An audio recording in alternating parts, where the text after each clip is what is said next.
The former Prime Minister of Pakistan, Imran Khan, has appeared before a judge at a police compound in Islamabad, a day after his dramatic arrest on corruption charges. The prosecutor requested he be held in remand for 2 weeks, but his lawyer has opposed this. While police anticipating violence have set up roadblocks with cargo containers on the main road leading to their headquarters in Islamabad.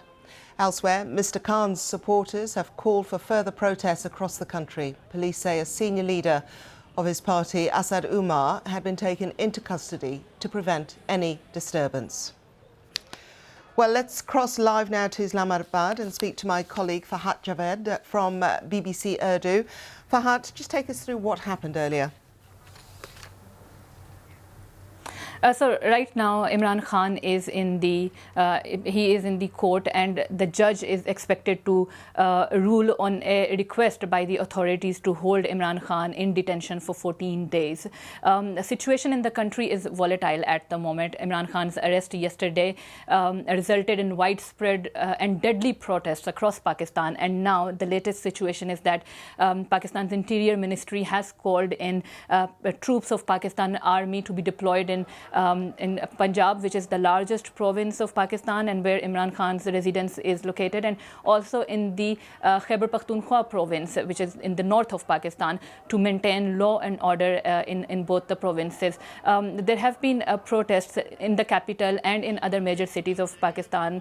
They started yesterday and they still continue. But what is happening today is that not only that the protests are happening, but at the same time we are getting reports from different cities where law enforcement agencies and police authorities are arresting people who have been involved in the protests since yesterday, and they are accused of damaging government property and police vehicles and other military installations. So arrests are going on, but at the same time there are clashes. There are news of clashes and demonstration across the country where Imran Khan's supporters are they are protesting against the arrest of their leader, and here in Islamabad, even the court, which is few kilometers from where I am right now, there was a clash between Imran Khan's supporters and the police when they were trying to enter the court or go near the premises of the court, which they were not allowed to do. So they set the trees and green belt areas on fire, and there was tear gas shelling, and the protesters were forced to move away from the premises.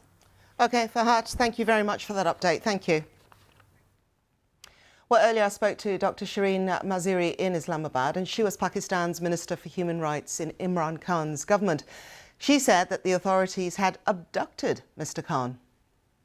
Everybody saw visually, and I'm sure you showed some of those shots as well, of the paramilitary force, the Rangers, actually breaking into the Islamabad High Court and literally physically dragging Mr. Khan after beating him up. He was in a wheelchair at the time, and abducting him. There was no warrant shown, there was nothing. He was literally abducted, and we have, even till now, we are not sure where he was kept because no information was given. So it was a case of pure abduction, and by the state, by the paramilitary forces, which are controlled by the military, effectively. He posted a video just before we witnessed what took place in the court. In that video, it does sound as if he knew that something was imminent. What process would you have expected had there been, or had you been alerted that there was an arrest coming up? What didn't happen? We were prepared for even an assassination attempt, but not inside the court premises, because the security that goes with Imran Khan for his protection is not really allowed into the premises of the courts. He had just gone to the anti-terror court, as far as I remember, earlier in the day. I think there's so many courts he's visiting every day in different cities. Anyhow, and that was fine, nothing happened, and then he came here.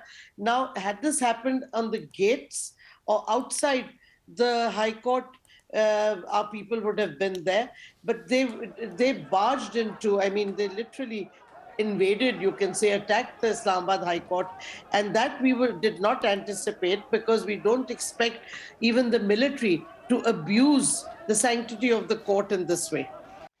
And that was Dr. Shireen Maziri speaking to me earlier.